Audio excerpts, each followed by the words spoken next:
எல்லாரும் திருப்பரங்குன்ற மலைக்கு போயிருப்பீங்க. அதுக்கு பக்கத்துலேயே மலை மேல் காசி விஸ்வநாதர் ஆலயம் ஒன்று இருக்குது. போயிருக்கீங்களா? அங்கே போகிறது அவ்வளோ ஈஸியாக இல்லைங்க. நம்ம முருகன் கோயிலேருந்து கொஞ்சம் பக்கம் தான்.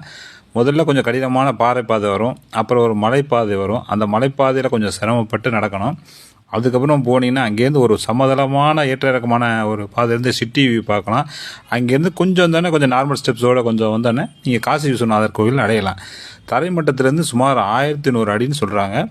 ஒரு படியே ஒரு 1000 படி குறையாமல் இருக்கும். அங்கே போனால் காசி விஸ்வநாதரை தரிசிச்சுட்டு கண்டிப்பாக பேக் சைடில் இருக்கக்கூடிய மச்சமுனி தீர்த்தம்னு சொல்கிறாங்க. இங்கே ஒரு சித்தர் மீன் வடிவத்தில் இருக்கிறதாகவும் சொல்கிறாங்க. அதை முடிச்சுட்டு நேராக நாங்கள் என்ன பண்ணோம்னா சிக்கந்தர் பாபா தர்கான்னு சொல்லி ஒரு 800 ஆண்டு பழமையான தர்காவுக்கு போனோம். அங்கே போகிற பாதையும் ரொம்ப கடினமானது.